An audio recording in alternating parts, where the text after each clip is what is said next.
एक बार की बात है, एक छोटे से शहर में एक परिवार रहता था, जिसमें सुरेश और उसकी माँ बेहद खुशी से जीवन व्यतीत कर रहे थे।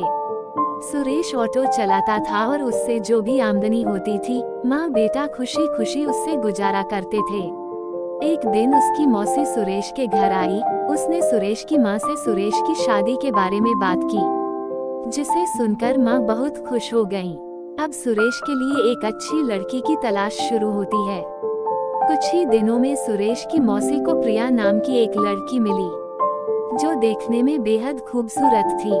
सुरेश को भी प्रिया बहुत पसंद आई और दोनों ने शादी कर ली। शादी के बाद कुछ दिन बेहद खुशी से बीते, लेकिन सुरेश और उसकी माँ को प्रिया के बारे में यह नहीं पता था कि प्रिया कितनी लालची लड़की है।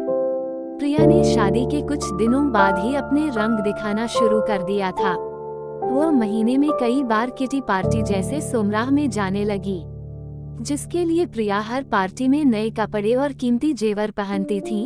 जब प्रिया के नए गहने और कपड़े खत्म हो जाते थे, तब प्रिया अपने पति की कमाई से नए कपड़े और गहने खरीद लेती थी, जिससे सुरेश के घर में झगड़ा शुरू हो गया था। कई बार ऐसा होता कि महीने का राशन लाने के लिए जो भी पैसे होते थे, उन पैसों से प्रिया अपने लिए कपड़े और गहने खरीद लेती थी। एक दिन सुरेश ने कहा, प्रिया, अपने नए कपड़े और गहने खरीदने में इतना पैसा बर्बाद करने का क्या फायदा है?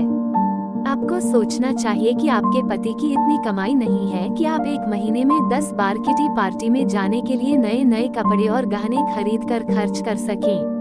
ये सुनकर प्रिया गुस्से से लाल हो गई और सुरेश से कहने लगी, तुम हमेशा मुझसे कहते रहते हो, कभी भी तुम ज्यादा कमाने के बारे में नहीं सोचते।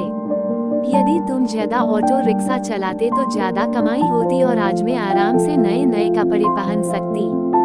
ये कहकर प्रिया अपनी सास के पास जाती है और कहती है, माँ जी, जो गहने आपके पास हैं, मुझे दे दो, मैं इसे पहनकर पार्टी में जाऊंगी। सुरेश की माँ ने पूरी बात सुनने के बाद कहा कि पुराने जमाने में सभी बहुएं अपने जेवर सास को देती थी, लेकिन तुम मुझसे गहने मांग रही हो। प्रिया ने कहा, तुम गहनों का क्या करोगी, मुझे दे दो। अंत में सुरेश की माँ ने भी अपने सारे गहने प्रिया को दे दिए और प्रिया उन गहनों को पहनकर किटी पार्टी में चली गई। इधर प्रिया के जाने के कुछ देर बाद ही घर में सुरेश की मौसी आ गई। उसने सुरेश की माँ से प्रिया के बारे में पूछा तो माँ ने प्रिया के बारे में सारी बातें बताईं। ये सुनकर मौसी ने प्रिया को सबक सिखाने की सोची। प्रिया की सास भी इस खेल में शामिल हो गई। सुरेश की चाची घर का सारा राशन और सामान अपने घर ले गईं और थोड़ी देर में अपने सारे गहने और नए कपड़े ले आईं। गहने और कपड़े लाकर उन चीजों को घर की अलमारी में और कुछ को रसोई में रख दिया और अपने घर जाने लगी। जाते समय प्रिया की सास से कहा कि जब प्रिया घर आएगी तो ये जेवर देखकर वह तुमसे कुछ पूछेगी, तुम उसका अच्छे से उत्तर देना। उसके कुछ ही समय बाद प्रिया किटी पार्टी से घर आई और अपनी अलमारी में सभी नए गहने देखकर बहुत खुश हुई। लेकिन शाम को जब प्रिया रसोई में खाना बनाने गई तो उन्हें फिर से राशन के डिब्बे में नए गहने मिले, जिसे पाके प्रिया की खुशी का कोई ठिकाना नहीं था। लेकिन जब प्रिया ने किचन में राशन की तलाश की तो उसे कुछ नहीं मिला, जिससे वह परेशान हो गई और अपनी सास के पास गई और पूछा कि माँ जी, किचन का राशन कहाँ गया? तब सास ने कहा कि बहू, आपको गहने और कपड़े सबसे ज्यादा पसंद हैं, इसलिए आज मैंने घर का सारा राशन और सामान बेचकर आपके लिए नए गहने और कपड़े खरीदे लाई हूँ। अब आप इसे पहन सकती हो और पार्टी में जा सकती हो। ये सुनकर प्रिया ने कहा कि ठीक है, मगर खाने के बिना मैं गहनों और कपड़ों का क्या करूँगी? तो सास ने फिर जवाब दिया कि अब खाना खाने की क्या जरूरत, तुम्हें अपनी सबसे प्यारी चीज मिल गई है, तुम्हें इसमें खुशी होनी चाहिए।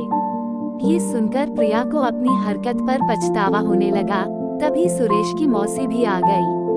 उन्होंने ये भी कहा कि यह सब मैंने आपको समझाने के लिए किया है कि केवल नए कपड़े और गहने जरूरी नहीं है, इसके अलावा दुनिया में भी बहुत कुछ होता है। और अगर आपको नए गहने और कपड़े पहनने का इतना शौक है, तो आप खुद क्यों नहीं कमाते और उस पैसे से ये सारी चीजें खरीद लेते हैं? सारी बातें सुनने के बाद प्रिया को अब सब कुछ समझ में आ गया और अब से उसने फिर कभी ऐसा नहीं किया और अपने पति के कमाए हुए पैसे में खुशी खुशी रहने लगी। अगर आपको हमारी कहानी अच्छी लगी तो अपने दोस्तों के साथ शेयर कीजिए और कमेंट में जरूर बताइए कि कैसी लगी हमारी कहानी। और कृपया हमारे चैनल को सब्सक्राइब कर देना। धन्यवाद।